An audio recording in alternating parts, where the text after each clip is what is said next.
All right, welcome to our explainer. Today we are literally bouncing into a super fun topic, your very first 10-minute trampoline workout. We're going to break down a really simple routine that's designed to get you started with, total confidence.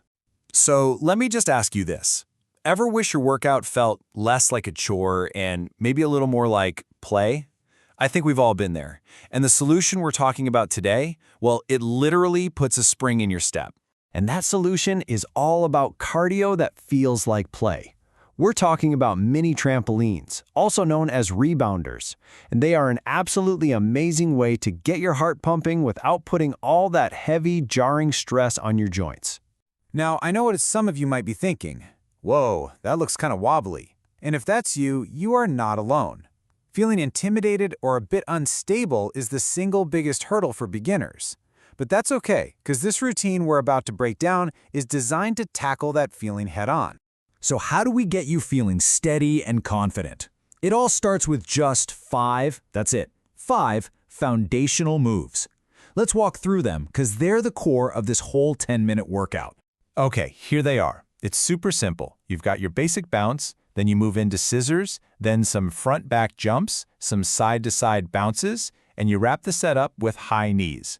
But here's the best part, you only do each one for a single minute. See? It's all about making it feel manageable, not overwhelming.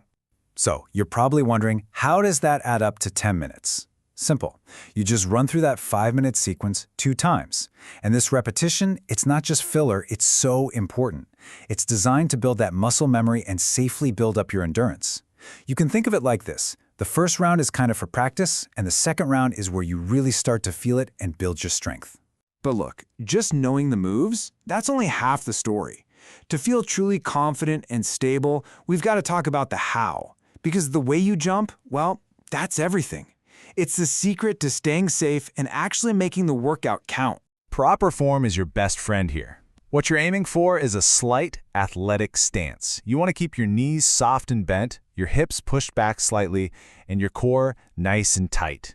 The big things to avoid: locking out your knees, leaning way too far forward, or just letting your midsection go all loose. That strong stance protects your joints and gives you that solid base you need. And let's just double down on that core for a second. Seriously, think of your core as your anchor. On a wobbly, unstable surface like a trampoline, keeping those abs engaged is the absolute key to your balance. And this isn't about getting a six-pack. It's about building real, functional strength that helps you in, well, everything. So what happens if you feel a little shaky, or you just lose your rhythm for a second? No big deal. That's what the basic bounce is for. I want you to think of it as your home base. At any point, for any reason, you can come back to this simple, gentle bounce to get your balance back and regain your confidence.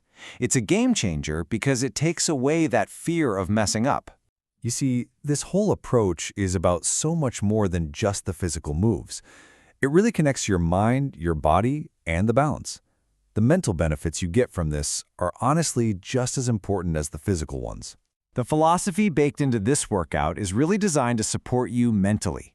By focusing on small, gradual steps and having that safety net of the basic bounce, you can't help but build self-confidence. It helps lower that exercise anxiety that so many of us feel. It's all about fostering a positive, compassionate, and mindful relationship with your body as you move. And this whole idea is summed up perfectly by this one quote: "Listen to your body, not your ego," right? This isn't about pushing yourself to the breaking point. It's about being in the moment, paying attention to what feels good and what feels right, and just moving in a way that truly serves you on that particular day. And that spirit of self-care, it extends all the way to the end. The workout isn't really over until you've done your cooldown. Simple things like forward folds and some good hip stretches are so key for your recovery. They help let go of any tension, prevent you from feeling stiff later, and boost your flexibility over time.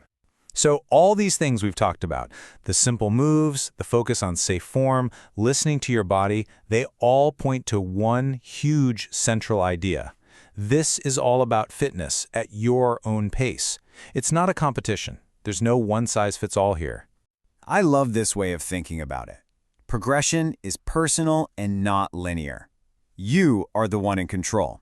You get to decide the speed, the intensity, the height of your jumps. Some days you might feel like a superhero, And other days, you might just want to stick to that basic bounce. And you know what? Both are completely valid. That's progress. So, as we wrap this up, I want to leave you with one last question to kind of bounce around in your head. What if the goal wasn't about mastering the exercise at all? What if it was simply about enjoying the movement? Thinking about it that way might just be the secret to finding a fitness routine you actually genuinely love. Thanks so much for joining us.